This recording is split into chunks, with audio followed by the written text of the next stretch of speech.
clasificaciones le adicionábamos que cumple también la propiedad conmutativa, podríamos concatenar a esa etiqueta la palabra abeliano, ¿sí? Grupoide abeliano, semigrupo abeliano, monoide abeliano y grupo abeliano, ¿sí? Entonces, empezamos a navegar nosotros diferentes operaciones que ya habíamos visto, con algunas que eran operaciones finitas, otras operaciones infinitas en el conjunto, y chequeábamos las propiedades y clasificábamos según este tipo de estructuras a cuál llegaba esa operación, ¿sí? Hoy vamos a seguir trabajando con eso de la misma manera, pero sobre quizás operaciones un poquito más complejas. A ver si...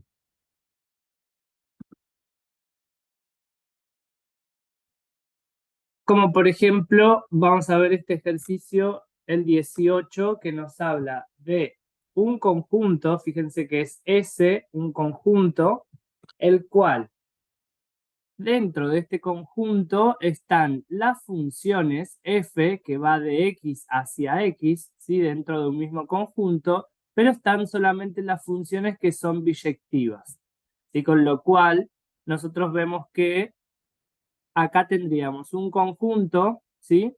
Un conjunto que lo voy a llamar, en este caso se llama X, el conjunto de partida, o lo que sería el dominio de la función, va a ser X, ¿sí? Como conjunto, es decir, que tiene solamente al 1, al 2 y al 3.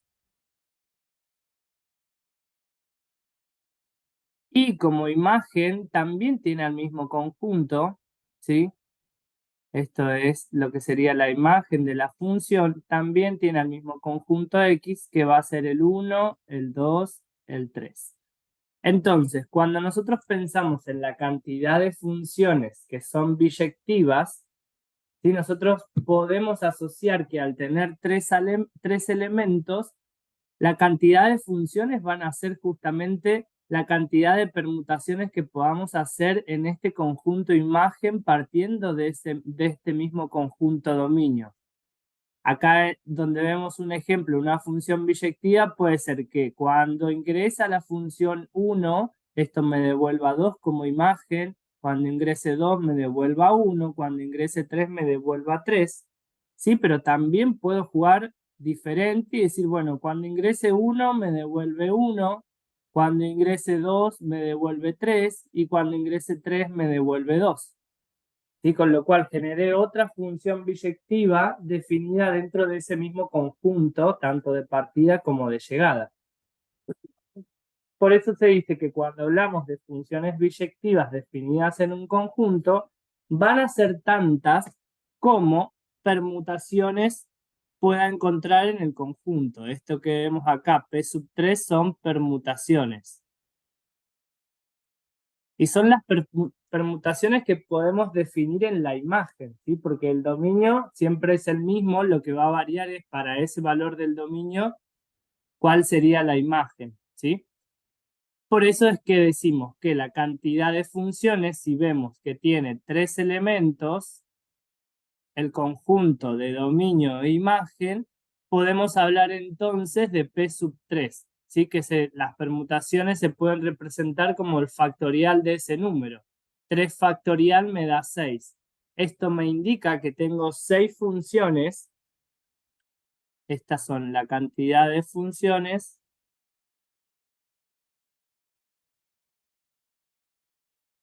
que puedo generar, ¿sí? Con ese conjunto de 3 elementos. En donde, en definitiva, entonces, nuestro conjunto S va a tener a todas estas funciones, F1, F2, F3, F4, F5 y F6.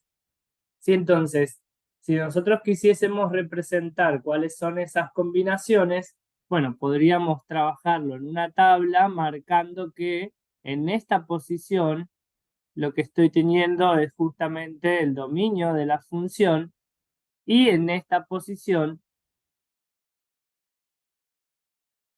voy a marcar lo que sería la imagen de la función, ¿sí? En donde, fíjense, siempre ingresa 1, 2, 3 Y la función 1 lo que significa es cuando ingrese 1, en la función 1 me devuelve 1, con 2, 2 y con 3, 3. Y así voy estableciendo todas las distintas permutaciones que puedo dar entre esos tres elementos. ¿Por qué analizamos esto? Porque vamos a estudiar justamente qué estructura alcanza justamente este conjunto con la operación que es la composición de funciones, ¿sí? Y eso es lo que dice acá abajo. Analicemos si S como conjunto, ¿sí? Que tiene a todas las funciones biyectivas definidas en ese conjunto de tres elementos, analicemos si S con la operación composición de funciones alcanza o no la estructura de grupos. ¿Sí? Entonces vamos a tener que componer funciones. Cuando componíamos funciones, nosotros sabíamos que sucedía algo en esa composición, ¿no? Por ejemplo, si queríamos encontrar f, ¿sí? Compuesta con f3, ¿qué teníamos que hacer primero? ¿Cuál era la función que primero ingresaba a esta operación f2 cerito f3? Primero se hacía F3 y luego F2, de adentro hacia Muy afuera. bien, lo primero que hacía era justamente F3 con F2. Si nosotros lo llevábamos a, por ejemplo, antes era, o lo llamamos GOF, por ejemplo, F y G, dos funciones, lo que veíamos acá es que, bueno, esta función F está dentro de la función G. O lo que era lo mismo, nosotros podríamos decir que la función G iba a estar valuada en el resultado de lo que fuese la función f de x, ¿sí? Y cuando lo queríamos representar con diagramas de Venn, bueno, justamente lo que marcábamos era esa secuencia. Sí, decíamos, bueno, lo primero que voy a hacer es operar o trabajar el resultado de la función f, ¿sí? Para valores del dominio de f, obtenía imágenes que a su vez esas imágenes se convertían en el dominio de lo que yo iba a trabajar con la última función. Sí, que esta vendría a ser la función g. Y al hacer todo este recorrido, esto me daba justamente la función GOF. ¿Sí?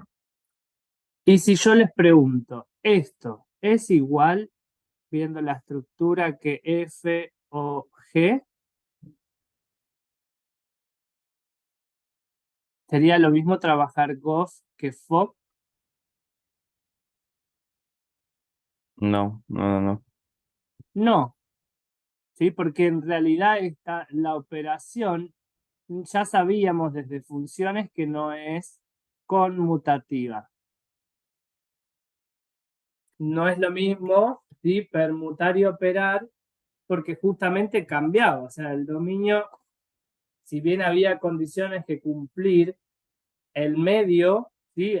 Si hacíamos F o G, lo primero que ingresaba o que operaba era G y luego le aplicaba la función F, con lo cual de ninguna manera eso me va a quedar que es conmutativo. Todo esto sabíamos yendo a funciones. Ahora, si volvemos a nuestro ejercicio en donde tenemos las permutaciones, acá lo que me están diciendo entonces es que primero tengo que operar F y segundo tengo que F3 y segundo tengo que operar F2. Acá la ventaja es que tanto F2 como F3 tienen el mismo dominio y mismo imagen, ¿sí? Con lo cual ahí las restricciones no hay tantas como las habían, ¿sí? En estas composiciones que habíamos trabajado allá por funciones. Con lo cual acá nosotros tendríamos un conjunto de partida que va a tener al 1, al 2 y al 3, ¿sí? Y me va a dar un conjunto de llegada que va a ser aquel que me devuelva el aplicar F3 primero, ¿sí? Y si yo miro y digo, bueno, tengo que aplicar F3, puedo pensar en la tablita, ¿no? Tengo los valores que ingresan son el 1, el 2 y el 3, o sea que estoy acá. Si yo quiero operar entonces con F3, tengo que pararme en F3 y ver cuáles son los valores que se corresponden a cada uno de esos de entrada. Con lo cual acá si yo miro F3, esto va a ser 2, va a ser 1 y va a ser 3.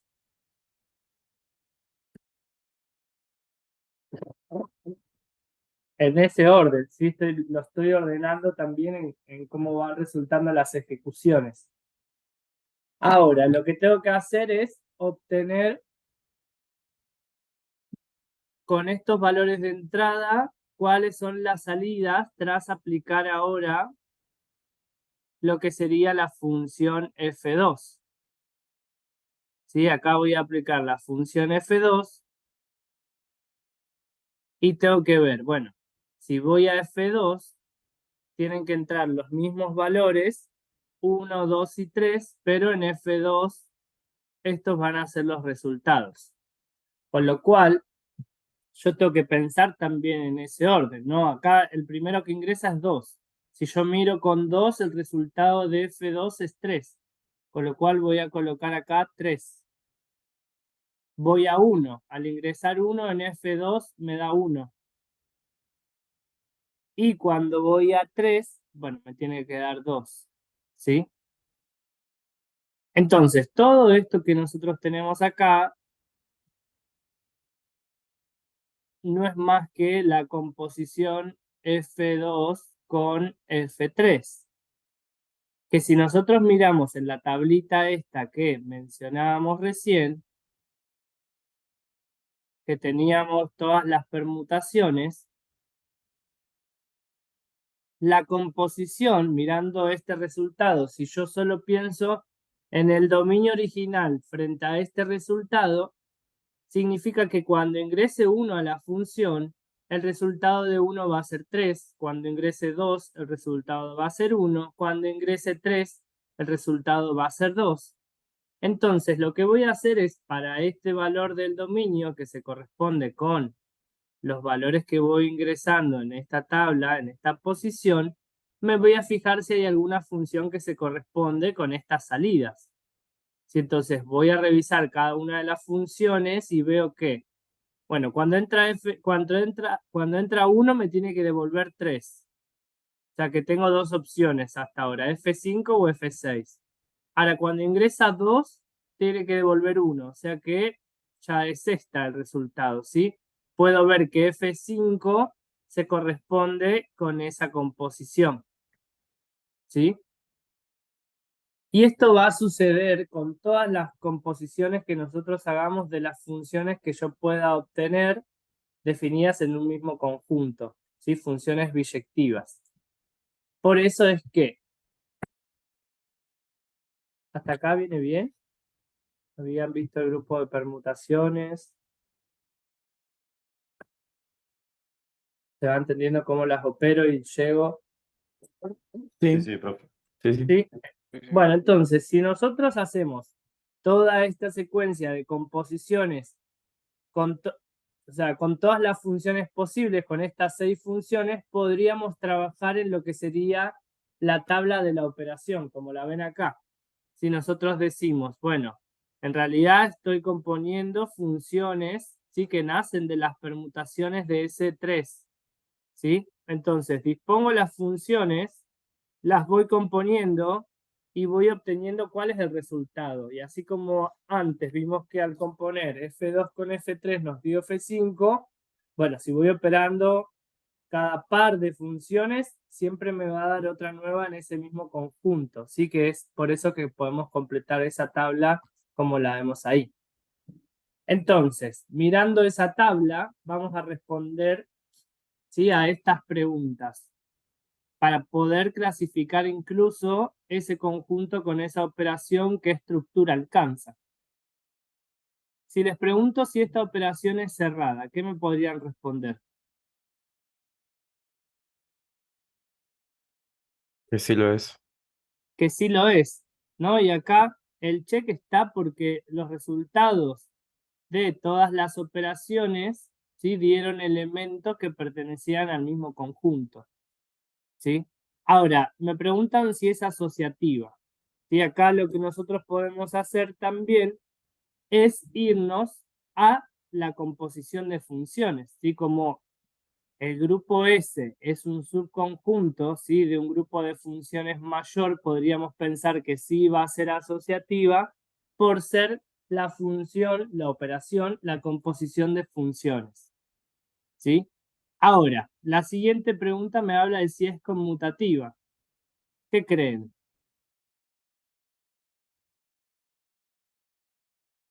Sí, también lo es. A ver qué te hace por tabla, qué podemos asociar para que sea conmutativa. F1 con F2 me da F2 y si hago F2 con F1 me da F2. Mira acá, Ah, No, no es por simétrica ejemplo. la tabla. Claro, no es simétrica la tabla, por ejemplo, ahí marqué 2 en donde, bueno, F1 coincide con F1, pero F2 con F3 no. Con lo cual, acá ya hay uno que te sirve de contraejemplo mirando la tabla para decir que no es simétrico respecto a la diagonal, con lo cual no es conmutativa. Sí, debe haber otros, sí, por ejemplo, acá F5 con F4, sí, acá F3 con F6. Hay varios elementos que no son simétricos respecto de la diagonal, pero también lo que habíamos visto es que en su universo de definición de composición de funciones como operación en sí, ya esa no era conmutativa. Esto que marcábamos acá, Goff y Fogg, ¿se corresponde? Y no, porque cambia la secuencia en cómo se van concatenando las funciones, con lo cual no iba a obtener el mismo resultado. ¿Sí? Y lo mismo va a heredar porque ese termina siendo un subconjunto chico. Imagínense que agarro 6 funciones de todas las que podría generar, ¿sí? Para cualquier conjunto. Entonces, al ser una operación definida en un conjunto, ¿sí? Que está incluido dentro de un conjunto más amplio en que se pueden dar la, la composición de funciones, vemos que ese grupo más amplio no es conmutativo, menos lo va a hacer el conjunto que esté incluido en él. Con lo cual, o mirábamos la tablita, o al saber que la composición de funciones no era conmutativa, ya podríamos responder y decir que esto no va a pasar. Me preguntan si tiene neutro. Sí, el F1. Acá para el neutro, muy bien, lo que buscábamos era que se corresponda tanto en fila como en columna. Acá sí, al no hacer conmutativa, ojo que tenemos que mirar fila y columna. Sí, buscaba aquel elemento que operado con otro siempre me dé el otro. Sí, a ese llamábamos neutro. Con lo cual acá el neutro termina siendo F1. Y me pregunta si tiene simétrico, con lo cual acá teníamos que ver el de todos los elementos, ¿no? Vamos a F1 con el simétrico y como es el neutro, ya sabemos que quién es el simétrico.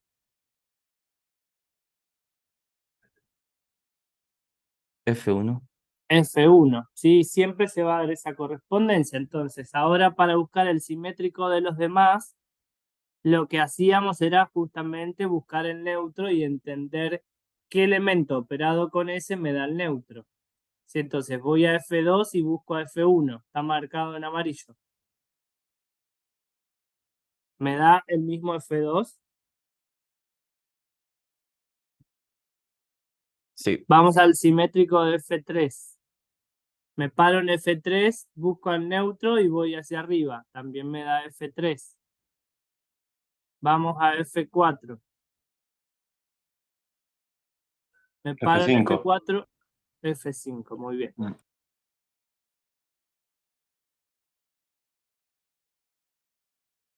F5 me da F4. F4 y vamos a F6, que es F6. ¿No?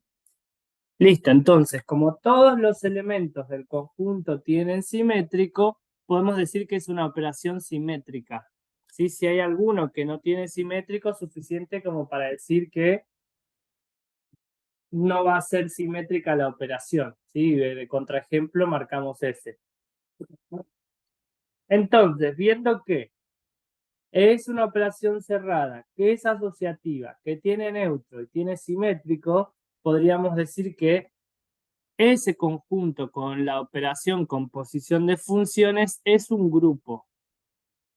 No llega a ser abeliano porque no es conmutativo, pero es un grupo y se llama los S3. ¿Sí? Si a ustedes les aparece S4, S5, bueno, lo que nos están diciendo es que en vez de tener un conjunto X acá arriba de 3 elementos, tengo 4 y tengo 5, pero voy a poder hacer el mismo despliegue. Sí, voy a ver la cantidad de permutaciones que hay para saber cantidad de funciones, voy a poder armar la tablita y sobre esa tablita responder las preguntas de si cumple o no determinadas propiedades. ¿Sí? Este grupo S3 lo vamos a usar bastante. Está bueno que se vea de dónde llegamos a ese grupo S3 para después poder ir haciendo fácilmente las conclusiones entre lo que nos resta ver de esta unidad de grupos. Ahora, hay propiedades que se cumplen siempre que estamos en presencia de un grupo, que algunas quizás ya las fuimos notando y que las fuimos trabajando, pero acá las listamos a todas como si llegamos a una estructura de grupo definida en un conjunto con una operación, es porque sucede todo esto. Lo primero que nos marcan es que el elemento neutro es único.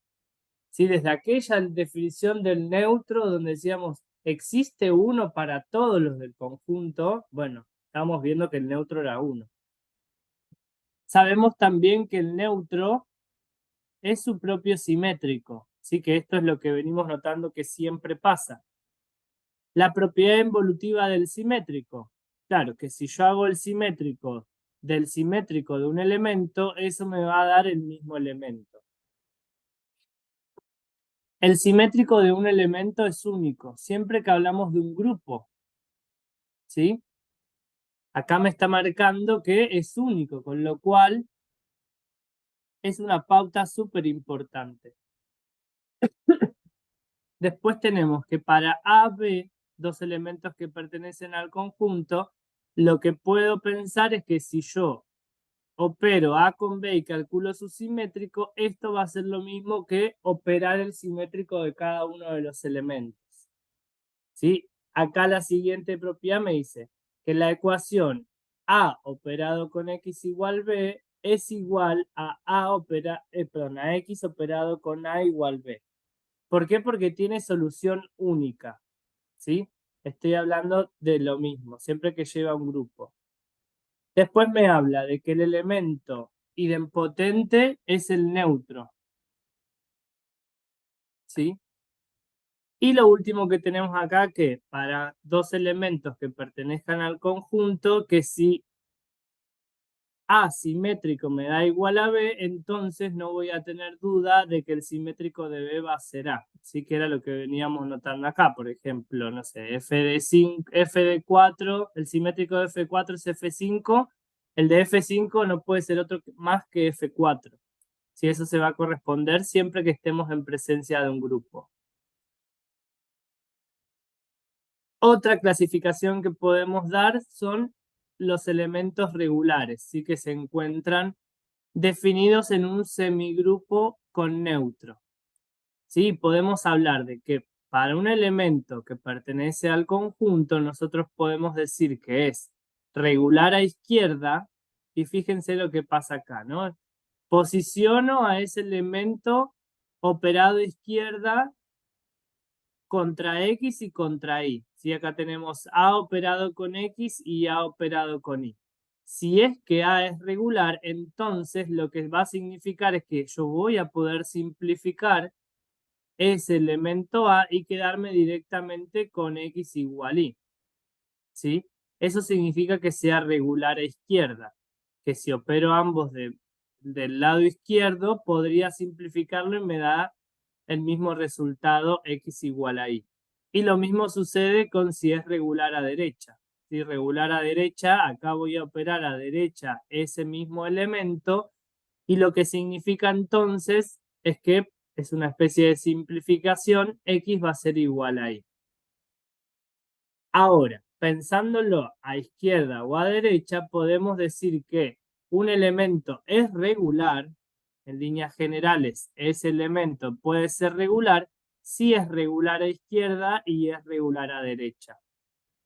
Sí, acá lo que me marcan es que cuando pensemos en un grupo, ¿sí? En una operación que alcanza la estructura de grupo, podemos decir entonces que todos los elementos son regulares, es decir, que son regulares a izquierda y regulares a derecha.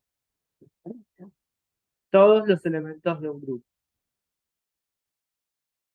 Después, ¿qué más? Tenemos también la definición de lo que se conoce como inversibles de un semigrupo. Y acá sí, total atención porque este lo vamos a usar bastante. Sí, entonces, fíjense que si nosotros, vamos a las clasificaciones que tenemos acá. Si nosotros queremos pensar en una estructura de grupo, ¿sí? Tenemos que entender que, bueno, tiene que ser cerrada, es asociativa, que tiene que existir el neutro, pero que además todos los elementos tienen que tener simétrico. Ahora, ¿qué pasaba si en esa operación nosotros encontrábamos un elemento que era absorbente? ¿Qué pasaba con ese absorbente? Yo decía, el 1 en esta operación es el absorbente. Si yo pienso en el simétrico del 1, ¿qué podría decir? ¿Es el 1? Sí, si yo digo que el 1 en la operación, una operación cualquiera, es el absorbente de esa operación. ¿Qué significaba que era el absorbente? Operado con cualquiera que me Va a daba. quedar ese. Va a quedar Se ese va a mismo quedar el número. 1 siempre, ¿no? Entonces, al ser el 1 el absorbente, por supuesto que el 1 no podía ser el neutro, ¿no? Porque son los dos polos opuestos. Entonces, si yo les digo, che, en esta operación existe el 1 que es absorbente. Si yo quiero calcular el simétrico del 1, ¿qué buscaba cuando calculaba el simétrico?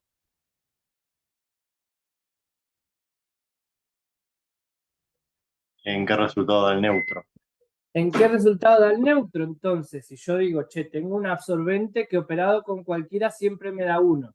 Y por supuesto, el neutro no va a ser el 1 porque es absorbente. Son enemigos, son contracara.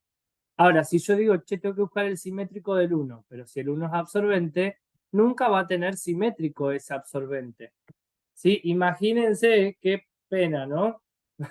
Pensar en un conjunto que tenga un montón de elementos que cumplen todas las propiedades que tienen simétrico y demás, salvo uno que es el absorbente. Y por ese uno no voy a poder etiquetar a esa operación como un grupo, sino que lo voy a llamar monoide. ¿Por qué? Porque hay un elemento del conjunto que no tiene simétrico. Entonces, perdí un montón de propiedades solo por un elemento, ¿sí? Que no cumplía con las características que me exigía la estructura de grupo. Entonces, para esos casos en donde hay elementos puntuales que hacen que nuestra operación no alcance una estructura de grupo, se encuentran o se empiezan a trabajar los que se conocen como inversibles de un semigrupo. Y miren la definición que nos da. Nos dice, sea un conjunto con una operación, un semigrupo con neutro, o sea que hasta acá no vimos nada de si todos tenían simétrico, me dice, los inversibles, y lo vamos a nomenclar con INB corta, los inversibles de ese conjunto van a ser los elementos de ese conjunto, pero que tengan simétrico, que su simétrico esté también dentro de ese conjunto. En nuestro ejemplo, donde yo les decía, tengo un conjunto muy grande y una operación, y el 1 que es el absorbente, ¿no? Ese 1 no tiene simétrico. Si todos los demás elementos de ese conjunto tenían simétrico, cuando yo piense en el conjunto o en el semigrupo de inversibles, al único que voy a sacar de ese gran conjunto es al 1, porque es el único que no tenía simétrico. ¿Sí? Y de esto trata inversibles de un semigrupo. El concepto de inversibles es justamente sacar de mi conjunto original a todos aquellos elementos que no tengan simétrico. ¿Sí? Entonces, fíjense, si nosotros trabajásemos como ejemplo a este conjunto A que tiene al 1, 2, 3 y 6 y una operación cualquiera estrella, pero me dan la operación definida por esta tabla, ¿sí? Tengo acá justamente el 1, ¿sí?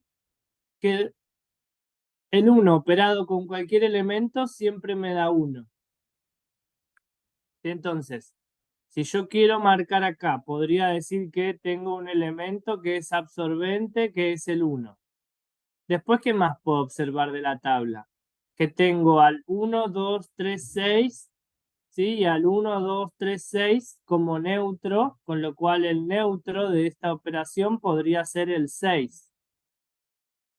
¿Sí? Ahora, tengo absorbente y tengo neutro. Al tener un absorbente, yo ya sé que de este absorbente no va a existir el simétrico, ¿sí? Porque nunca voy a poder encontrar al neutro. Vamos a encontrar los simétricos del resto de los elementos. ¿Cuál es el simétrico del 2? Tengo que buscar en qué posición me da 6. En ninguna. Entonces el simétrico del 2 no existe. Vamos a buscar el simétrico del 3. Simétrico del 3, busco al 6. No Una está. pregunta, profe. Sí. ¿No te falta poner una línea roja como que no existe? Ah, sí. ¿Arriba lo puse bien? Oh, no puse nada. Estaba hablando Loro. Sí. Gracias. Ahora, No existe el simétrico de 3. Con lo cual, ¿sí? Si nosotros nos basamos en la definición de inversibles de un semigrupo, el único elemento que tiene simétrico, ya lo vimos por definición, es el 6, que incluso es el neutro. Como es el neutro, el simétrico va a ser el mismo elemento 6. ¿Sí? Entonces, si yo pienso en el inversible, en el conjunto de inversibles de esta operación, en ese conjunto, fíjense que solamente va a tener al 6 como elemento, porque es el único que tiene simétrico en ese conjunto. ¿Sí? Ahora, no, vamos a seguir, porque ahora sacamos la conclusión. Entonces, más o menos hasta acá los inversibles es quedarme con aquellos elementos que tienen simétrico. Esa es la definición del inversible. ¿Sí? Veamos lo que sucede acá. Dice, en el ejercicio 21. El primer punto nos está hablando de que en los naturales con el 0 y la suma, ¿cuál es el único elemento inversible que podemos encontrar en ese conjunto? El inversible. ¿Cuáles serían los simétricos en la suma? O vamos para atrás, recapitulando. ¿Cuál es el neutro en la suma? El neutro es el 0. El neutro es el 0, con lo cual, si yo tengo que pensar en los simétricos, si yo tomo un número, tengo que decir sumado con cualquier otro me da 0. Si nosotros pensamos, digo, el otro es el opuesto, o sea, el simétrico en la operación suma, el simétrico es el opuesto. ¿Sí? Pero acá estamos trabajando en naturales con el 0, con lo cual no existen los números negativos. ¿Sí? Entonces, ¿cuál es el único elemento inversible? Es decir, que tiene simétrico. El 0. Es el 0, ¿sí? Porque además es el neutro, con lo cual el neutro siempre tiene simétrico, que es el mismo, ¿sí? Y me dice, bueno, que ya que los demás no tienen su opuesto en el conjunto, porque son los naturales con el 0.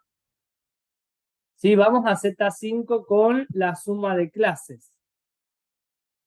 Si pensamos en Z5 con la suma de clases, creo que estaba por acá. Acá, Z5 con la suma de clases. Fíjense que todos los elementos tenían simétrico.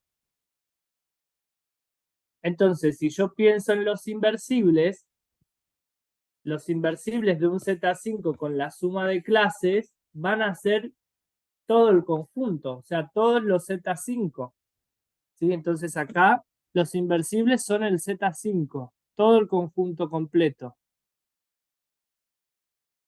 Vamos al último punto de acá, esto es Z5. Me dice en Z6 con el producto de clases. ¿Sí? Entonces, yo acá veo que tiene al 0, el producto siempre tiene al 0 que es el absorbente, con lo cual, si yo pienso en los inversibles,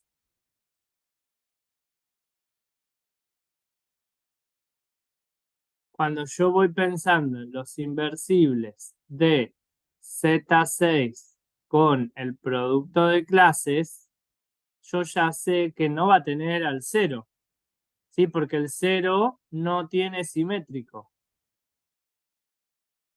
por ser absorbente.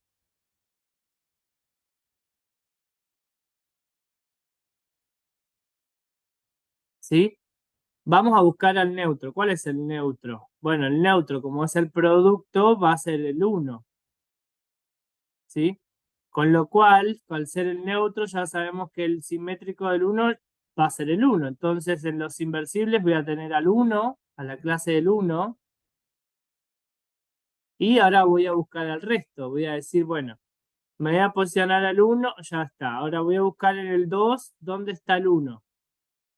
Uy, no lo tengo. Con lo cual, no existe simétrico de 2. Al 2 lo voy a dejar afuera de los inversibles. Vamos al 3. El simétrico del 3 busco al 1. Tampoco tiene. Al 3 queda afuera. Vamos al 4. El 4 tampoco tiene al 1, ¿sí? Dentro de los elementos posibles tras operarlo con otro. Entonces el 4 tampoco tiene inversible. Perdón, tampoco tiene simétrico. Y el 5...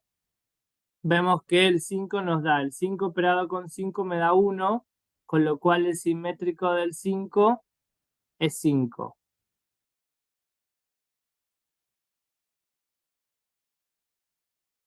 ¿Sí? Entonces, si yo pienso en los inversibles de Z6 con el producto, fíjense que acá el único posible es el mismo neutro y me dio un elemento más que es la clase del 5. Fíjense qué diferencia, ¿no? Estamos trabajando en el Z5 con la suma de clases y el Z6 con el producto y nos dieron conjuntos o subgrupos de inversibles distintos. Si nosotros trabajáramos en vez del Z5 con la suma de clases el Z6, los inversibles van a seguir siendo el Z6. Porque cuando pensamos en la suma de clases, esto siempre sucede. ¿Sí? Que el neutro va a ser el 0, que todos van a tener simétrico, con lo cual el conjunto de los inversibles va a ser el mismo conjunto. Pero no pasa lo mismo cuando pensamos en el producto de clases.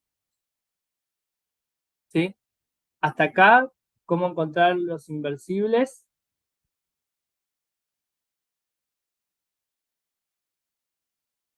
Bien. Genial. Miren esto que voy a hacer acá, ¿no? Si yo te digo ahora que trabajes a este conjunto de los inversibles con la operación producto de clases, ¿sí? Es decir, yo lo que quiero es, a ver, ahora trabajemos los inversibles de Z6 con el producto de clases con la operación producto de clases. Esto me daría una tablita, ¿sí?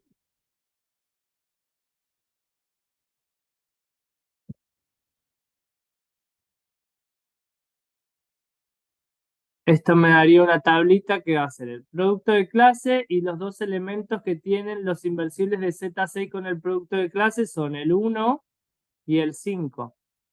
El 1 y el 5.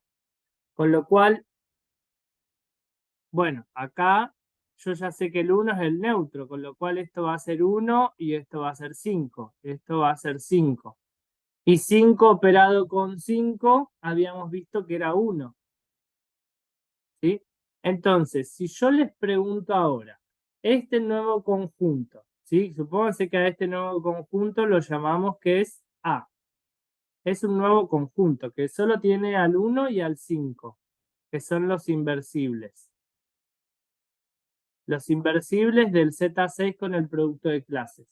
Si nosotros tendríamos que analizar esta operación en este conjunto, veríamos que es cerrada, es asociativa porque lo era el producto de clases, es conmutativa, sí, es simétrica respecto de la diagonal.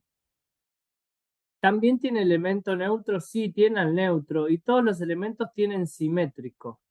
Es decir que si yo pienso en los inversibles siempre con la misma operación, lo que estoy haciendo es transformar, ¿sí?, a ese conjunto y esa operación en una estructura de grupo. Porque lo que estoy haciendo justamente al trabajar con los inversibles es sacarme de encima a aquellos que no tienen simétrico. Si ya estoy en un semigrupo con neutro, con lo cual cumplí todas las otras propiedades, si a esto me aseguro que les voy a sacar los que no tienen simétrico, no tengas dudas que ese conjunto que te va a quedar no va a ser más que un grupo. ¿Sí? Entonces, si nosotros en un parcial, lo que sea, vemos que alcanza una estructura de semigrupo, pero no de grupo, y nos piden de qué manera podrías asegurar de que se genere un grupo en esa operación, lo primero que se le tiene que venir a la cabeza son los inversibles. ¿Sí? Porque de esa manera saco de encima a aquellos que no cumplen con la propiedad de tener simétrico, y con eso me aseguro que alcance la estructura de grupo. Entonces, vamos a ver en general qué sucede con los Zn y el producto de clases.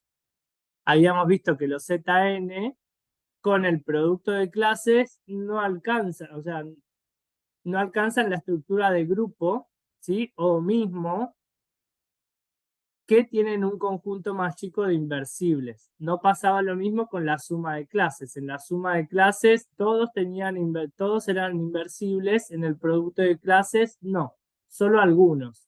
¿Quiénes? Bueno, me dicen acá en una fórmula general quiénes van a ser los que pertenezcan al conjunto de los inversibles de un Zn con el producto de clases. ¿Qué son? Las clases K, tal que el máximo común divisor entre K y N es igual a 1, ¿sí? Siendo K mayor o igual que 1 y menor o igual que N menos 1, ¿sí? Que es justamente la condición de los Zn. Pero quienes sean coprimos con Sn van a estar dentro del conjunto de los inversibles, ¿sí? O sea, si trabajamos el Z3 con el producto de clases, bueno, solamente los que sean coprimos con 3 van a ser los que estén dentro de los inversibles. ¿Sí?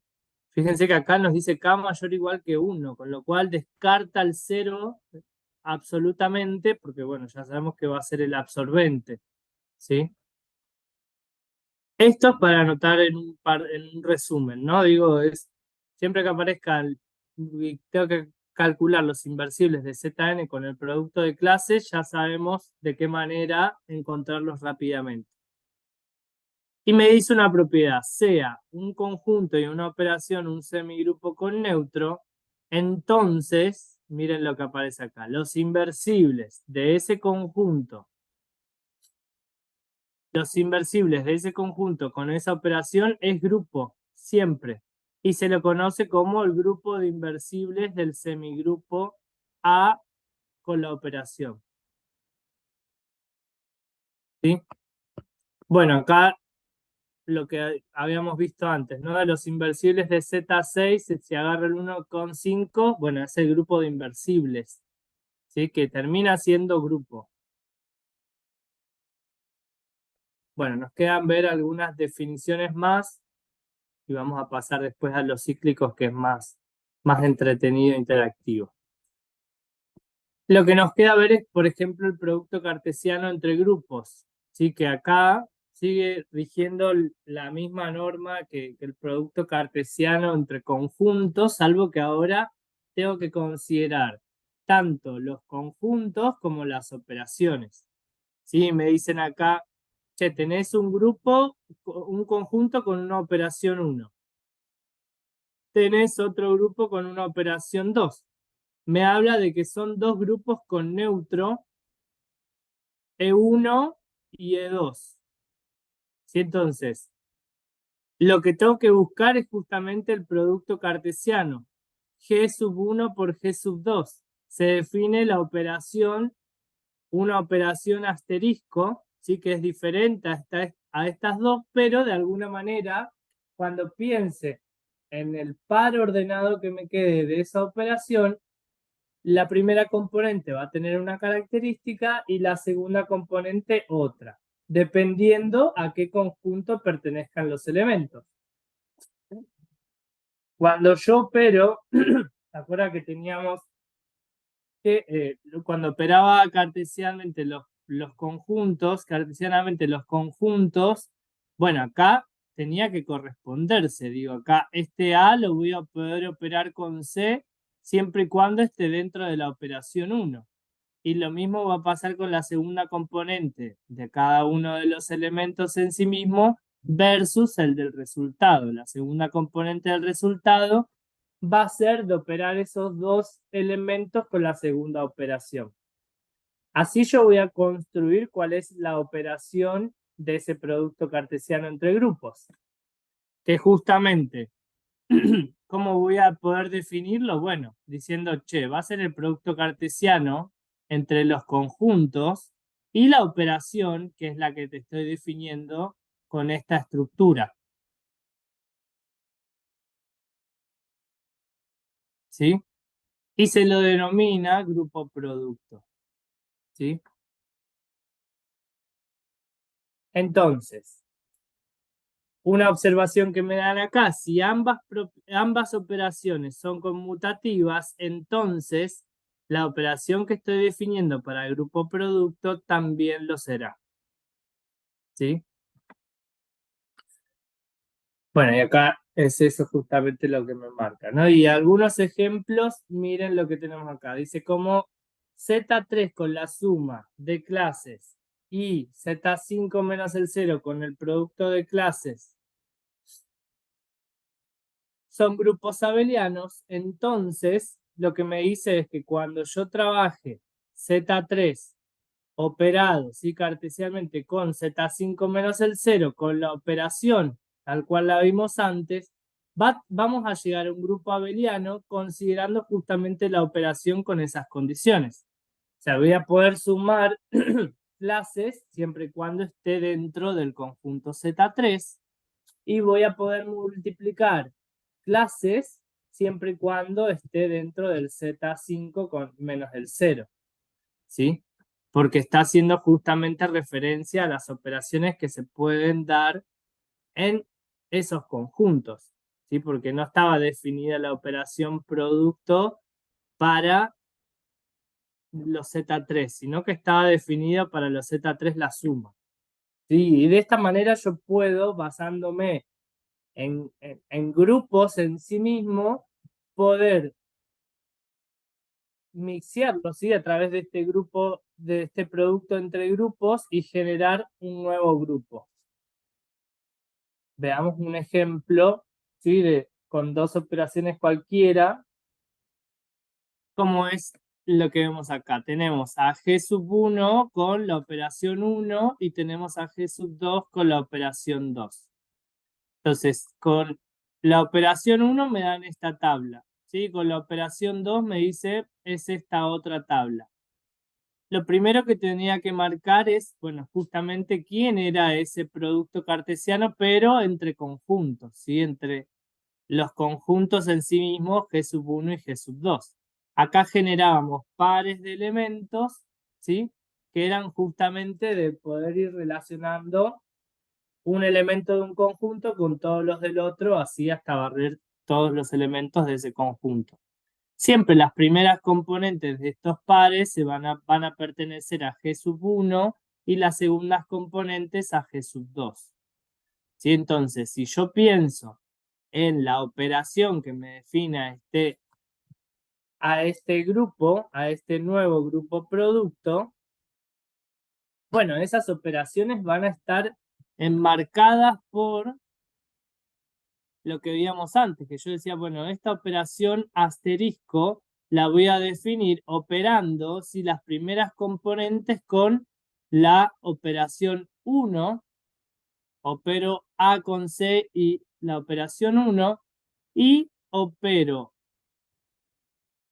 B con D con la operación 2. O sea, de esta manera siempre voy a obtener cuál es el resultado, ¿sí?, de trabajar con este grupo producto. Entonces, por ejemplo, si teníamos el 1 y el A operado con 2 y B, este va a ser el 1 operado con 2, o sea, el 1 operado con 2 me da, no, acá el 1 operado con 2 me da 0, 0. ¿sí? Que es lo que da resultado acá, sí.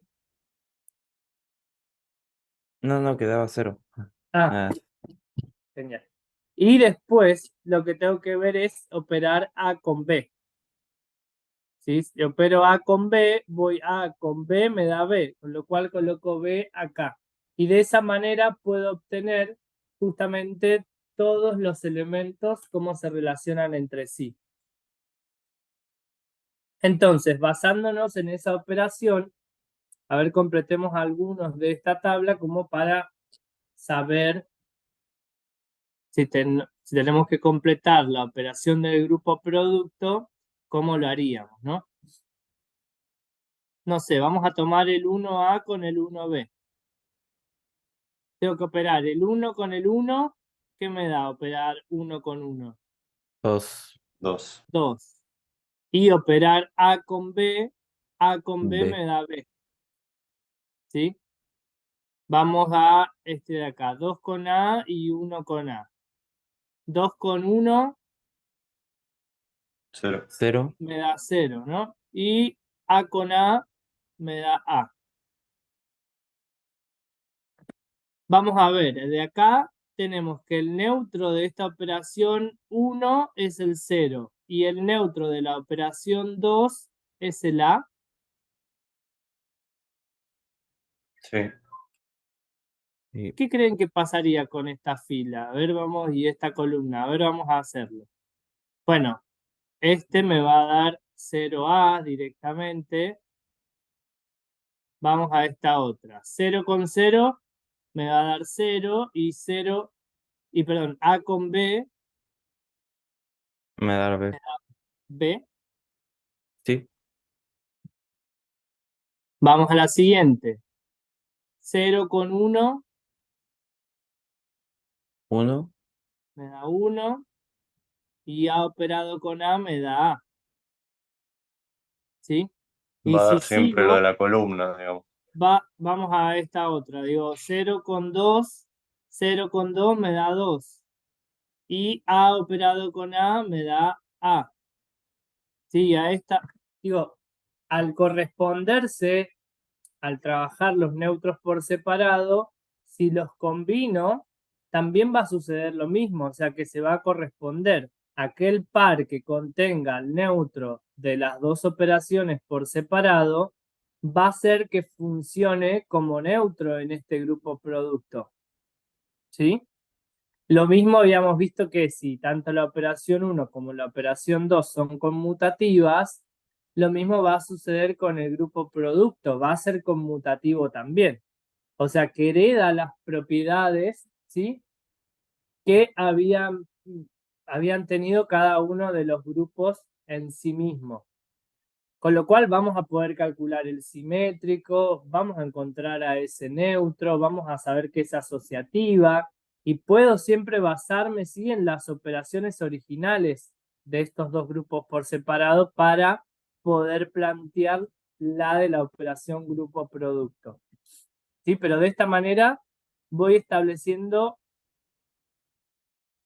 correspondencias entre, por ejemplo, los neutros de los grupos por separado y cómo actúan cuando se juntan en este grupo producto, y lo mismo con las propiedades. Ahora bien, vamos a ver lo que se conoce como subgrupos. Vieron que los sub nos viene persiguiendo hace bastante también y tienen, digamos, una correspondencia con todas las características que cumplían cuando hablábamos de un subgrupo o hablábamos de una subred, ¿sí?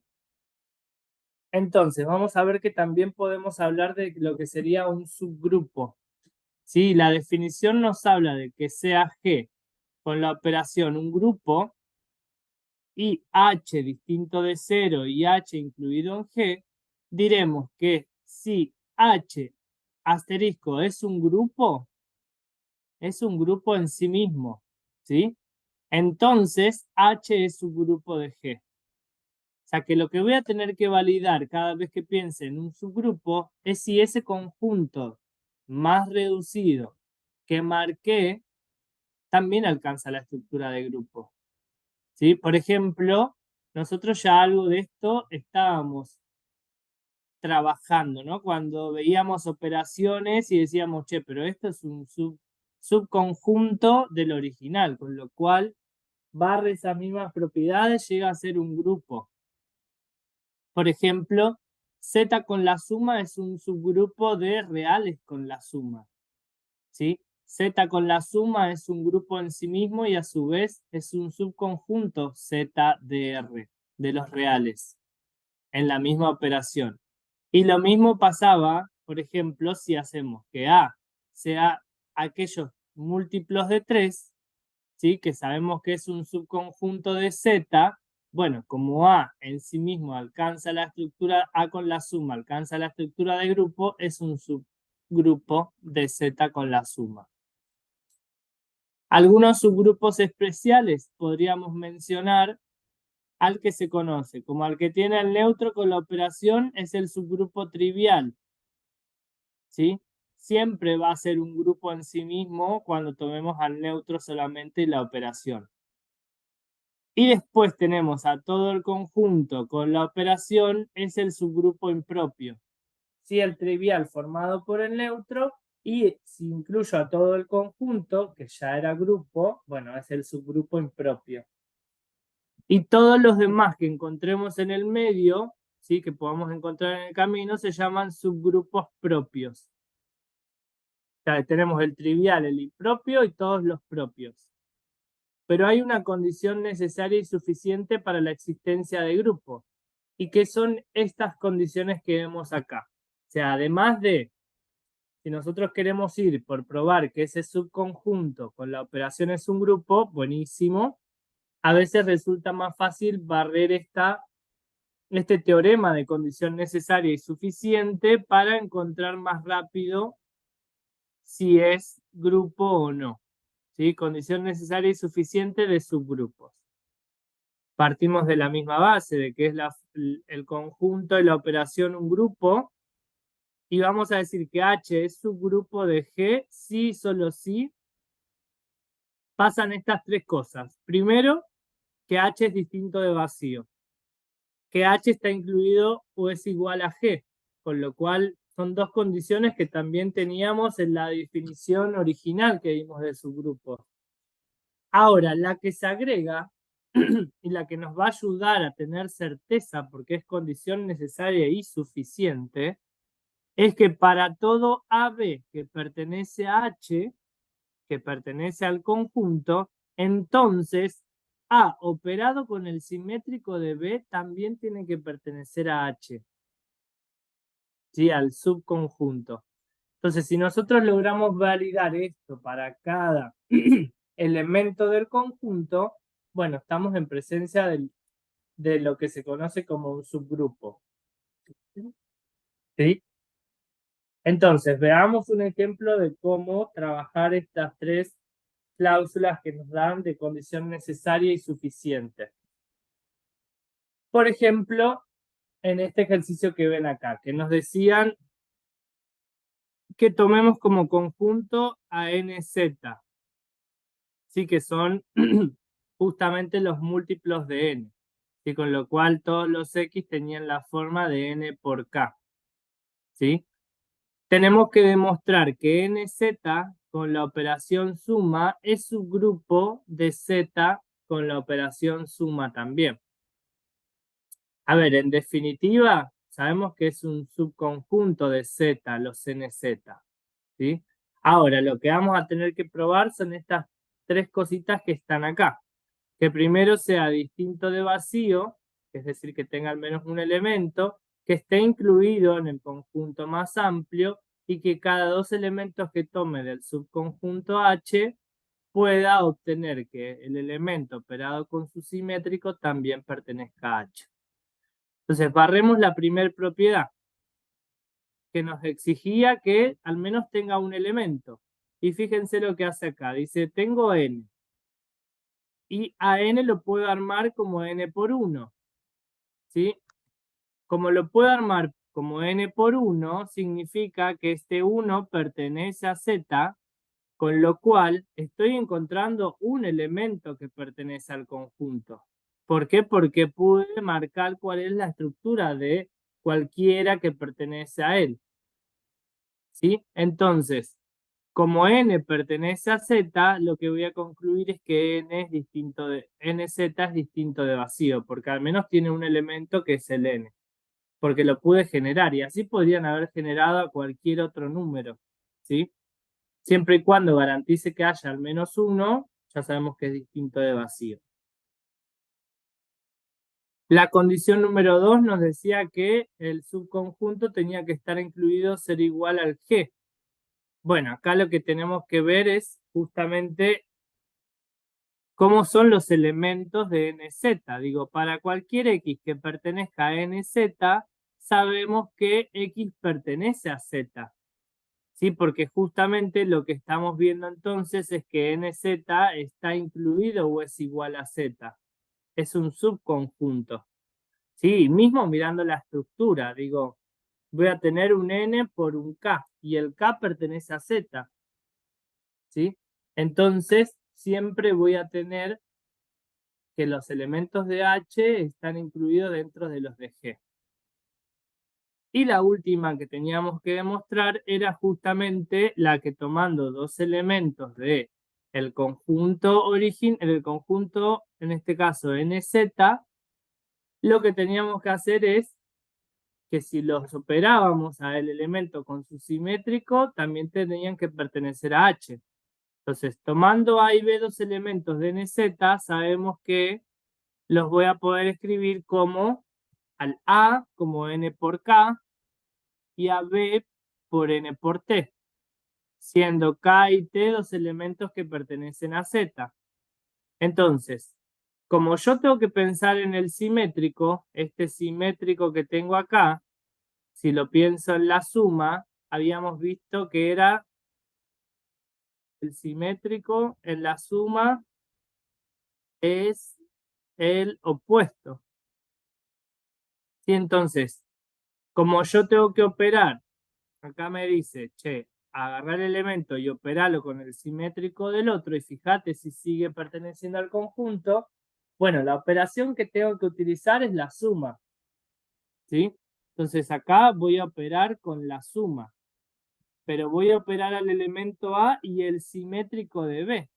Que el simétrico de B es menos B. Porque estoy hablando con la suma.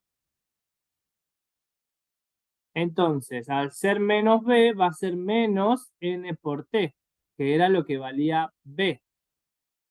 ¿Sí? Entonces, si yo saco factor común N, me queda K más menos T.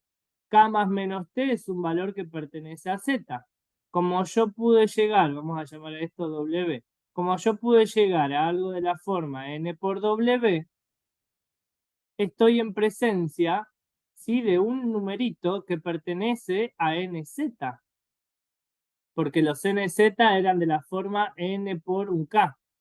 Y el K pertenece a Z. Acá sabemos que este W pertenece a Z. Con lo cual, pudimos llegar a que un elemento operado con el simétrico del otro pertenece al mismo conjunto en este caso NZ. Con lo cual, barrimos estas tres propiedades y sabemos que H es subgrupo de G. En este caso, el NZ es subgrupo de Z. Más o menos.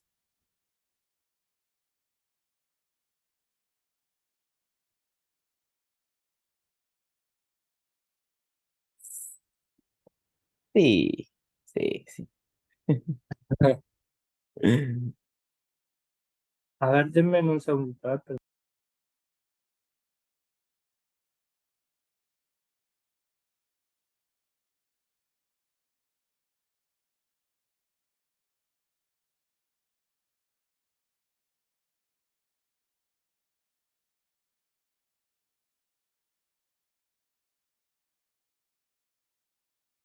Entonces, bueno, esto va a pasar cada vez que queramos encontrar, ¿sí? En un grupo infinito, en un subgrupo infinito, o sea, que tengamos un conjunto infinito y querramos validar que es subgrupo de otro con la misma operación. Esto es lo que vamos a tener que hacer, vamos a tener que verificar estas tres condiciones. Ahora, si en vez de ser infinito, ese conjunto es finito, la cosa se simplifica un poquito más, porque la propiedad que nos dice de que cuando trabajemos subgrupos finitos, ¿sí? Cuando trabajemos subgrupos finitos, lo único que vamos a tener que validar es lo siguiente. Me dice, si G con la operación asterisco es subgrupo y H es un subconjunto finito no vacío, o sea que está incluido en G y que tiene al menos un elemento, entonces me dice H es subgrupo de G sí, solo sí, con la operación asterisco es cerrada, o esa operación asterisco con H es cerrada, es decir que solo voy a fijarme en la tablita. ¿Sí? Me fijo en la tablita y si es una operación cerrada, digo suficiente, es subgrupo.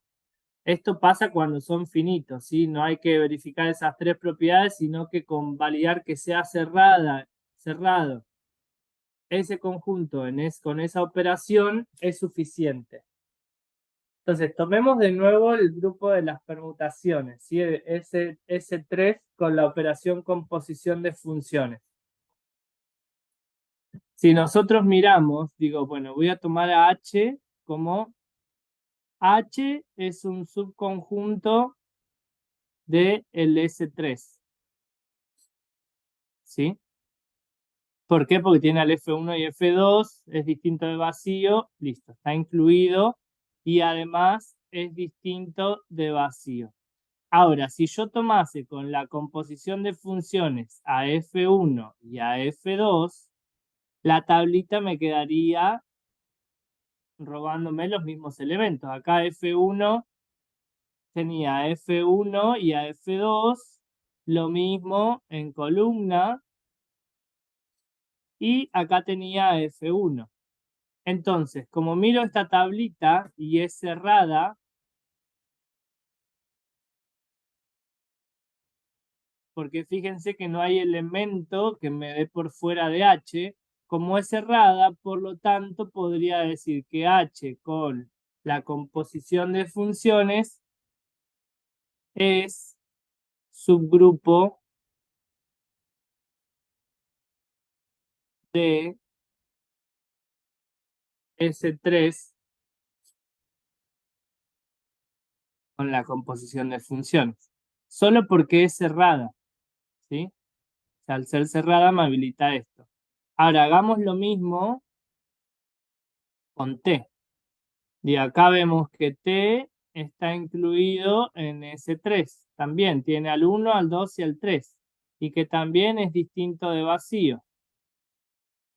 ¿Sí? Entonces, vamos a ver de construir la tabla de la composición entre esos tres elementos. F1, F2 y F3.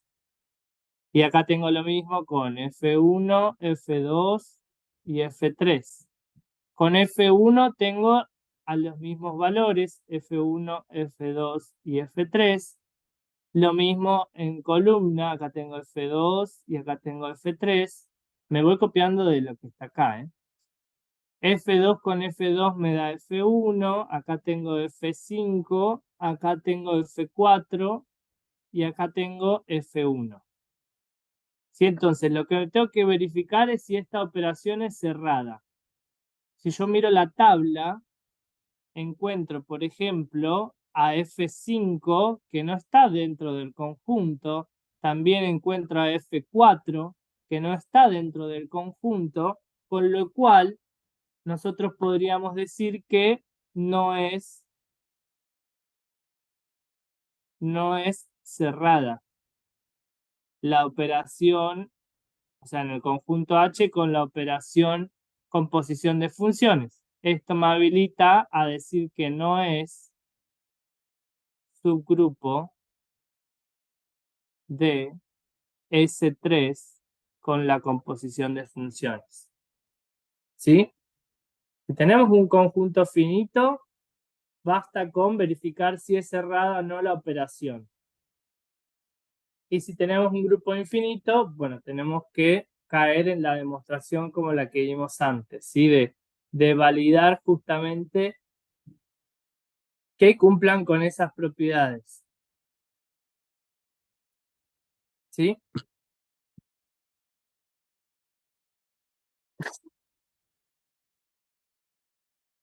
Sí, Bueno, profe. con esto terminamos lo que es la parte de estructuras algebraicas, ¿sí? Que tienen quizás mucha más teoría, pero nada, cosas que incluso pueden tener en el resumen. Y vamos a arrancar hoy con lo que serían los grupos cíclicos, ¿sí? Que acá sí vamos a tener como mucho más que trabajar de práctica.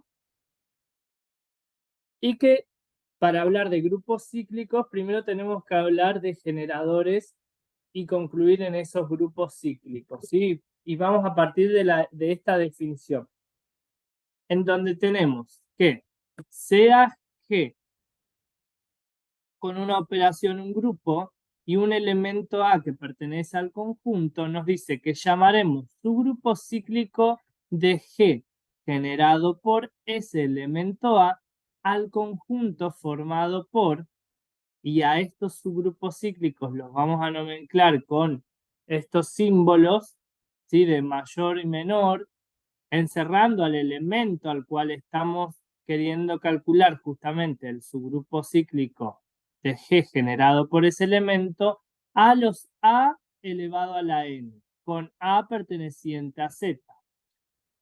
¿Quién es este A a la n? Bueno, vamos a tener que trabajarlo de la siguiente manera. Este A a la n va a significar operar, ¿sí? A a la n va a significar operar a n veces seguidas, ¿sí? Con la operación que esté definida en el conjunto.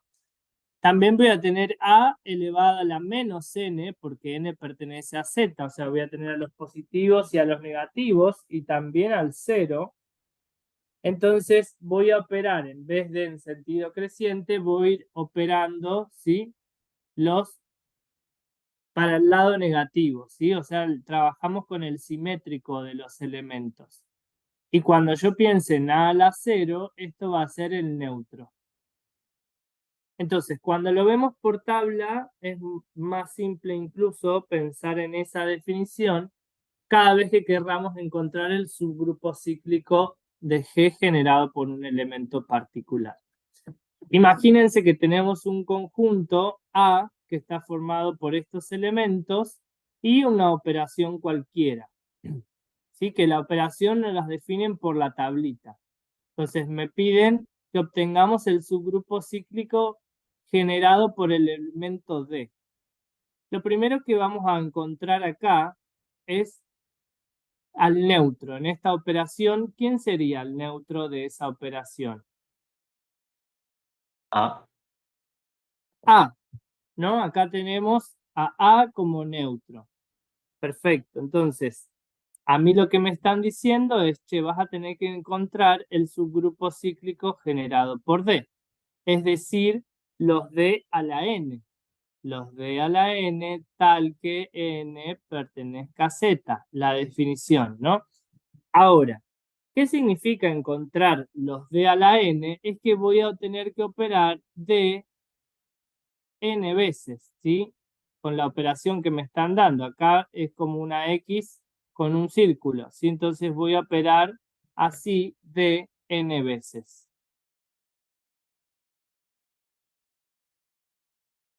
Entonces, cuando nosotros pensamos en eso, fíjense que lo que voy logrando es justamente obtener nuevos resultados, si es un conjunto. Lo primero que voy a hacer es operar D con D. Bueno, acá lo tenemos. Lo primero que voy a hacer es operar D con D. Si yo voy a D con D me da C, ¿sí?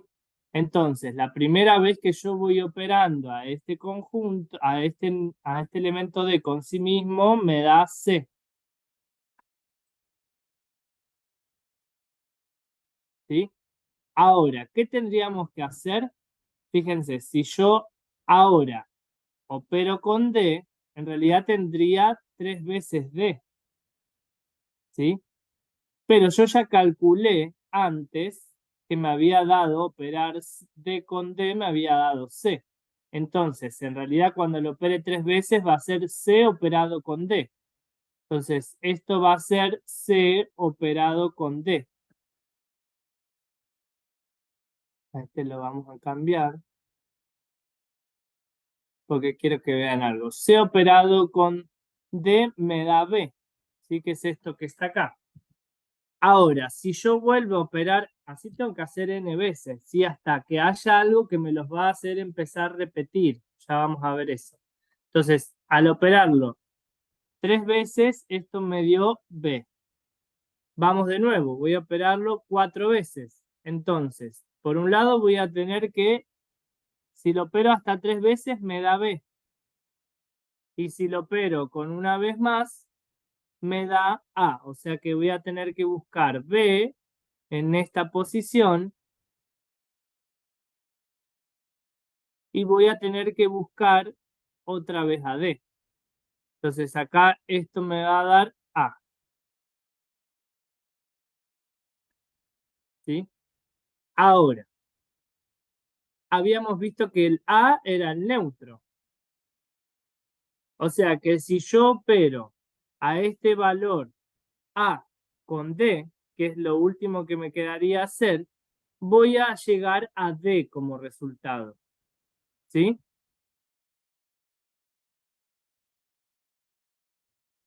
Entonces, si yo voy completando todos estos valores, habíamos visto que me daba B, también me daba A y por último me daba D.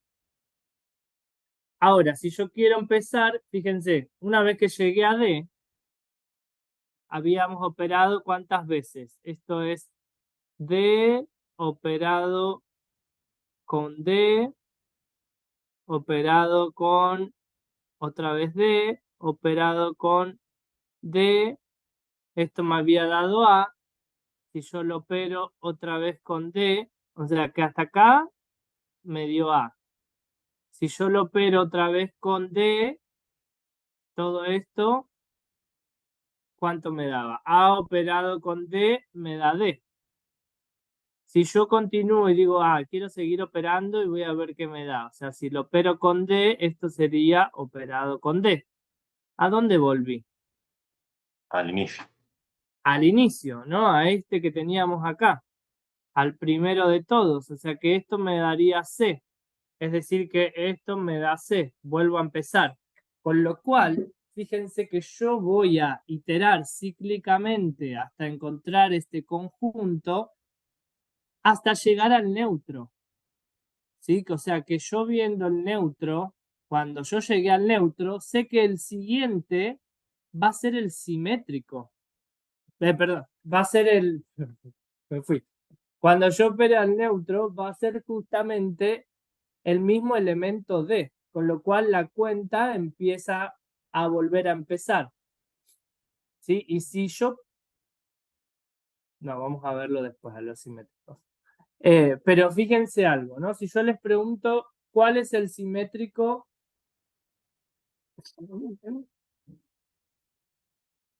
¿Cuál es el simétrico de D? Bueno, no, vamos a verlo después, mejor. Hasta acá, más o menos, en cómo generar al subgrupo cíclico generado, en este caso por D.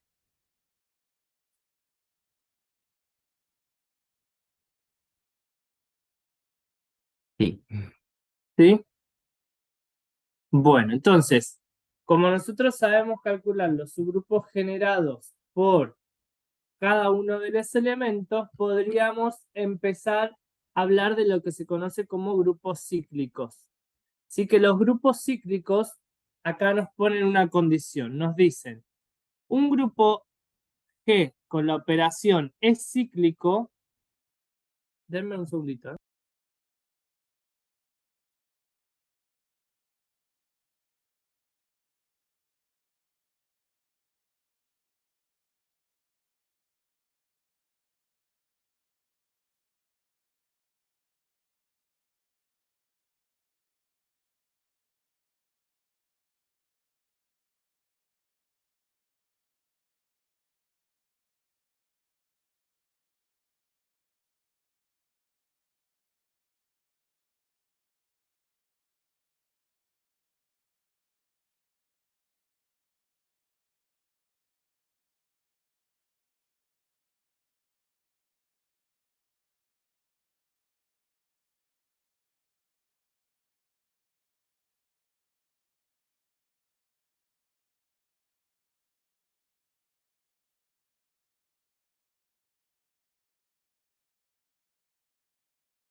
Está muteado, profe.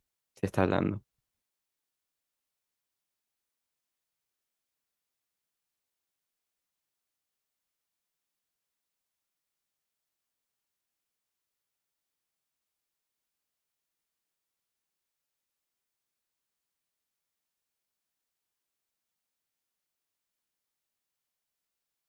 Perdón, justo me llamaron, hoy me operan, así que me acaban de demorar un poquito la cirugía. Me llamaron del hospital, así que por eso, estaba muteado, perdón. Entonces, vamos a trabajar con grupos cíclicos, ¿sí? Que la pauta de poder clasificar es como una nueva etiqueta a esto que veníamos hablando, ¿sí? Además de llegar a una estructura de grupo, podríamos pensar en qué es un grupo cíclico, ¿sí? Entonces, para poder yo llegar a esa estructura de grupo cíclico, lo que tengo que garantizar es que exista un A que pertenezca al conjunto tal que el subgrupo cíclico generado por ese elemento A me devuelva a todo el conjunto G. Sí, o sea que acá como habíamos visto, che, el subgrupo cíclico generado por D me devolvió a todos estos elementos. Si me devolvía a todos los del conjunto, podríamos decir que estábamos en presencia de un grupo cíclico, ¿sí? Que además de ser grupo es cíclico, porque hay uno que genera todo el conjunto. Entonces, miremos estos dos conjuntos con esas dos operaciones que tenemos acá y analicemos si alcanza la estructura de grupo cíclico. ¿Sí? Para eso vamos a buscar quiénes son los subgrupos cíclicos generados por cada uno de los elementos. Lo primero que me interesa marcar en este caso es el neutro. Habíamos visto que en F3 con el 0 el neutro era F1, con lo cual si yo pienso en el subgrupo cíclico generado por F1, ¿quién cree que me va a dar?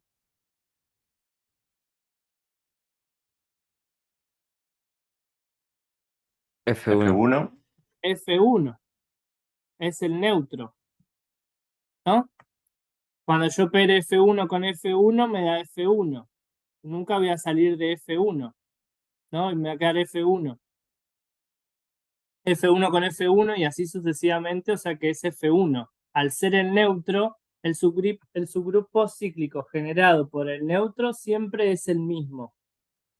¿Sí? Ahora, vamos a calcular el subgrupo cíclico generado por F2.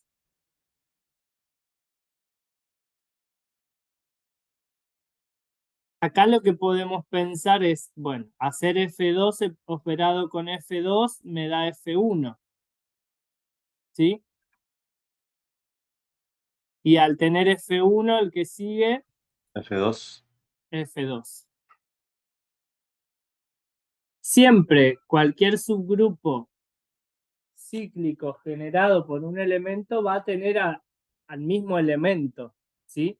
Y al neutro.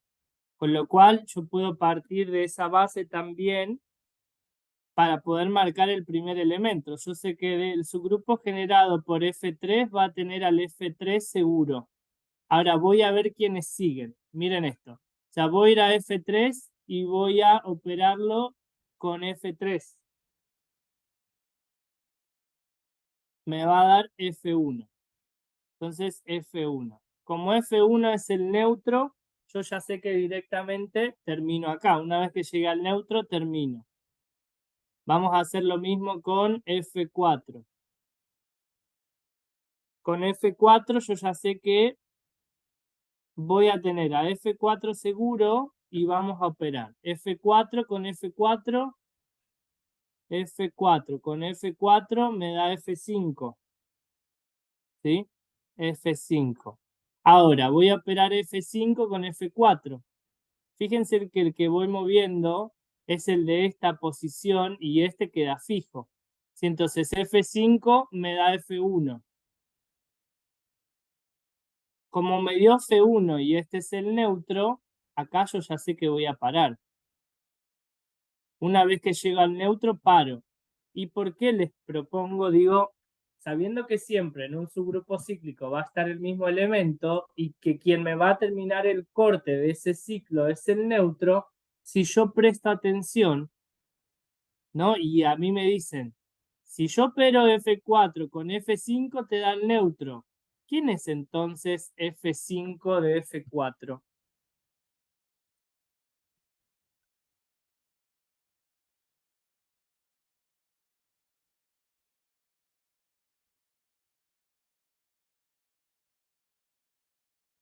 Si yo te F1. digo que, claro, si yo te digo que opero F4 con F5 y esto te da ¿Es simétrico? F1, que es el neutro, muy bien. O sea, lo que me está diciendo es que el elemento que aparece antes del neutro es justamente el simétrico de F4, con lo cual ya estoy aprendiendo un montón de cosas más, viendo solamente los subgrupos cíclicos generados por ese elemento. Y veamos qué sucede si yo quiero marcar cuál es el subgrupo cíclico generado por F5. Si yo quiero marcar el subgrupo generado por F5, vamos a hacer lo mismo. Tengo F5. Voy a operar F5 con F5, me da F4. F4 operado con F5, me da F1. Listo, llegué al neutro, paré de contar. Otra vez se corresponde con que F5 con F4 es el simétrico y que estos dos son iguales. Es decir, que acá podría usar incluso, es decir, que si F5 es el simétrico de F4, ambos van a generar el mismo subgrupo cíclico generado. ¿Sí? Y me falta calcular un subgrupo cíclico más, que sería el F6. El F6 puedo decir que voy a tener al F6 seguro y F6 con F6 me da F1, con lo cual, fíjense que ninguno generó a todo el conjunto. ¿Sí? Con lo cual podría decir que es cíclico o no. No es cíclico.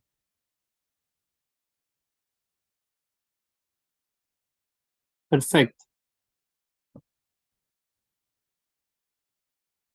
Porque no hay ninguno que genera todo el conjunto. Vamos a hacer lo mismo con este otro que tenemos acá, que es Z5 con la suma. ¿Quién era el neutro? El 0. El 0. Muy bien. La clase del 0 era el neutro. Ahora, lo que teníamos que hacer era justamente validar, ¿sí?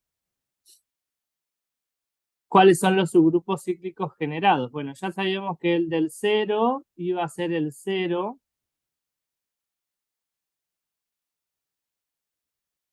Ahora, vamos al 1. El 1 va a tener al 1, seguro. Y ahora empieza a operar. 1 con 1 me da 2. Fíjense que va a ir pasando toda la fila y según la columna. Entonces esto va a ser 1 operado con 1 me da 2. El 2 va a ir acá. Voy al 2 y me posiciono en 1, esto me va a dar 3. La clase del 3. Voy al 3 y me posiciono en 1, fíjense que este lo dejo fijo. ¿Sí? Voy moviéndome solamente en estas posiciones hasta que alguno me va a disparar al neutro. Entonces acá voy a tener el 3 operado con el 1 me da 4. El 4 operado con el 1 me da el 0. ¿Sí? Como el 0 es el neutro, paro. E incluso, usándome del conocimiento, digo, che, pará, ¿sabes qué? Esto va a ser igual al subgrupo cíclico generado por el 4. Porque lo que estamos viendo acá es que el simétrico del 1 es el 4. Ay, es el 4. ¿Sí? O sea, ya hay uno que me generó todo el conjunto. Con lo cual podría decir que es cíclico. Vamos a ver qué sucede con el resto. Vamos a calcular el del 2. Acá voy a tener el 2. El 2 operado con 2 me da 4. El 4 operado con 2 me da 1. Paro de contar. ¿Sí? Y esto va a ser igual al subgrupo generado por el 4.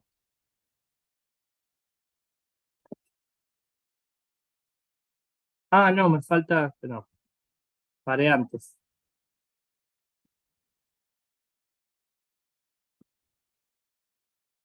Esto va a ser, ¿cuál era el 4?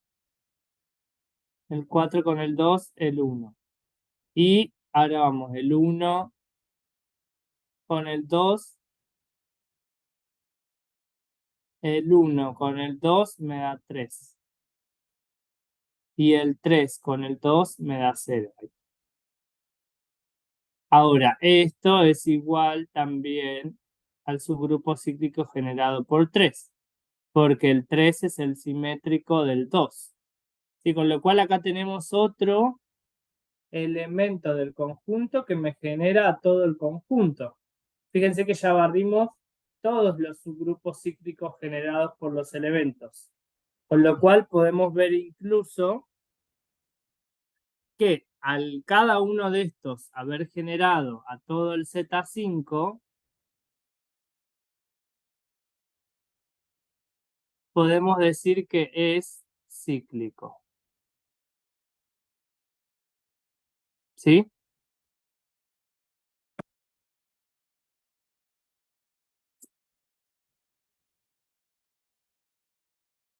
Una consulta, Entonces, profe. sí, Con que uno ya sea cíclico ya se puede decir.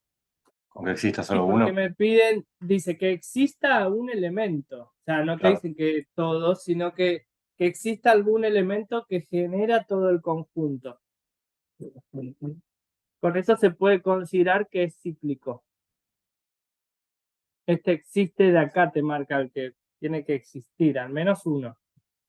Sí, sí. Listo, ¿Sí? gracias. Entonces, cuando nosotros estamos en presencia de un grupo cíclico, pasa lo siguiente. Nos dice que todo grupo cíclico es abeliano. Ojo que no nos están diciendo que todo grupo abeliano es cíclico, sino que al revés, o sea, todo grupo cíclico es abeliano. Nos están marcando también que todo subgrupo de un grupo cíclico es cíclico, ¿sí? Con lo cual hereda esa misma propiedad, así como nosotros veíamos que si era abeliano, bueno, también heredaba eso mismo el subgrupo. Acá estamos hablando de lo mismo. Todo subgrupo de un grupo cíclico es cíclico también. Y tenemos dos definiciones que se pueden asociar, que es el orden de un elemento y de un subgrupo. Teniendo en cuenta que acá tenemos a G con una operación, un grupo y a un elemento A que pertenece al conjunto G, podríamos decir que el orden de un elemento es el cardinal del subgrupo que genera. Cardinal como cantidad de elementos del subgrupo que genera. ¿Sí? Y después el orden de un subgrupo es el orden de su generador o bien el cardinal del subgrupo. Sí, que vendría a ser similar al anterior, la cantidad de elementos que tiene ese subgrupo. Entonces, otra vez trayendo el grupo de las permutaciones, podríamos pensar, por ejemplo, el orden de F2. Bueno, acá tenemos que ver cuál es el subgrupo que genera. Si miro a F2, el subgrupo cíclico generado contiene a F2 y a F1, con lo cual el orden es 2. Y lo mismo si hago F4, por ejemplo. F4, el subgrupo cíclico generado, va a tener a F4, F5 y F1, como habíamos visto antes. Entonces, si yo pienso en la cantidad de elementos o el cardinal, puedo marcar el orden, que el orden es 3. Y lo último que vamos a ver hoy es lo que se conoce como retículo o red de subgrupos. Si pensábamos que nos íbamos a olvidar de aquellas redes y demás, pues no. Acá tenemos algo que de alguna manera tiene una similitud muy importante, ¿sí? En realidad lo podríamos trabajar de igual manera con lo que vimos en unidades pasadas. Así que lo primero que vamos a ver es que dado un grupo G con una operación con neutro, entonces el conjunto de todos los subgrupos puede ser ordenado por la inclusión. O sea que todos esos subgrupos cíclicos generados que vimos de cada uno de los elementos, pensando en la inclusión, puedo armar, ¿sí?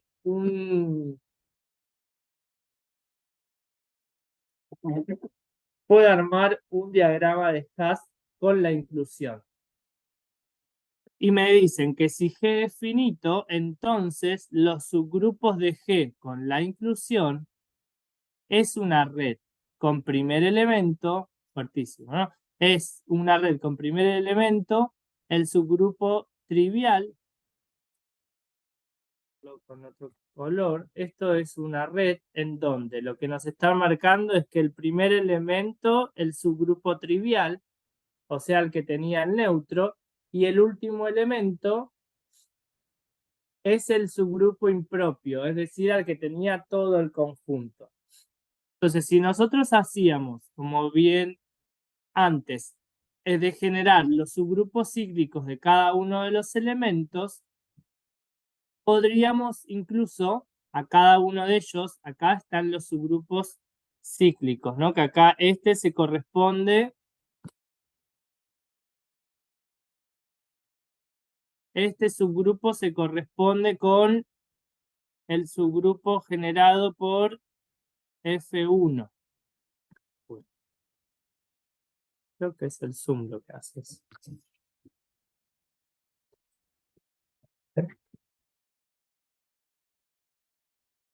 Por F1, ¿sí?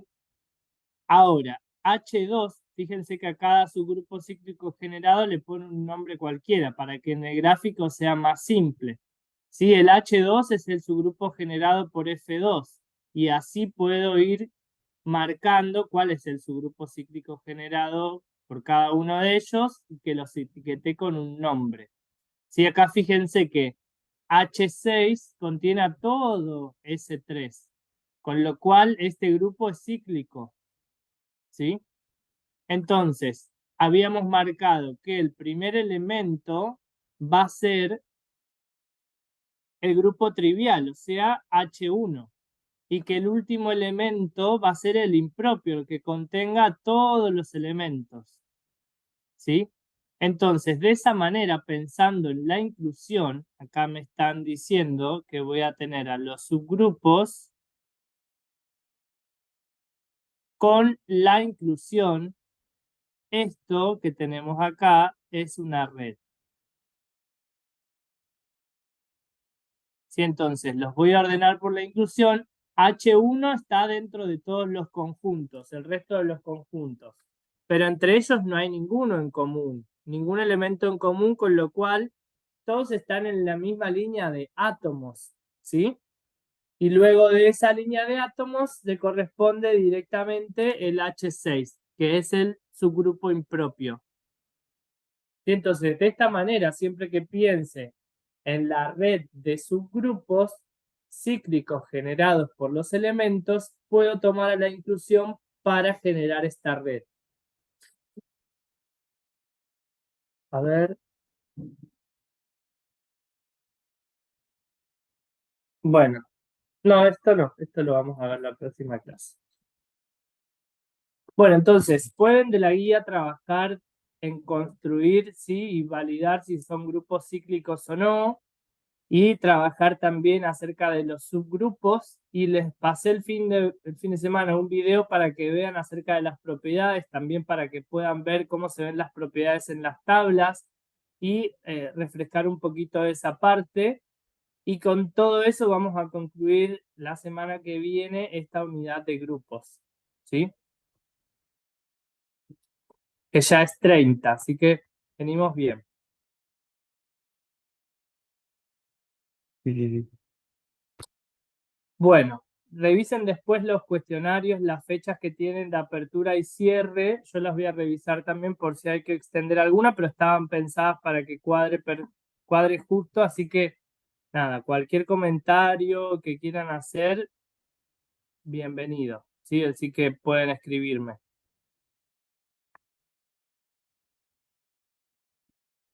Bueno, por hoy fuimos muy pocos igual participantes, pero espero que no haya sido que se rindieron ahora, que ya no queda nada, ¿no? Y revisen, de nuevo, vuelvo otra vez a lo mismo, de estos parciales, revisen los ejercicios que voy dejando acá, porque van a tener similitudes, ¿sí? Es como que en cuanto a la estructura no me voy a correr de eso, y está bueno que tengan de referencia cuál es la complejidad o el hacia dónde apuntamos, como para que puedan buscar ejercicios similares a esos, ¿sí? Pero no dejen de mirar esos parciales. Ok. Gracias, profe. Muchas gracias por la recomendación. No, de nada. Después, más llegado al final, vamos a resolver, vieron que les compartí 2 temas. Vamos a Sí. resolver uno nosotros, y si no lo llegamos a ver en clase, se los voy a grabar resolviéndolo, explicándolo, para que puedan verlo todo completo y tengan 3. Bueno, ya el resto, el cuarto tema sería el del parcial de ustedes, así que no va a ser el mismo, para que no busquen del año pasado, pero digo, siguiendo esa misma lógica. Bueno, nos vemos el próximo lunes, entonces. Dale, profe. Nos Buena vemos. semana, profe. Muchas Suerte gracias. en la operación, profe. Nos vemos. Gracias. Nos vemos. Después les cuento. Dale. Chao, chao. Chao, Chao, chao. chao.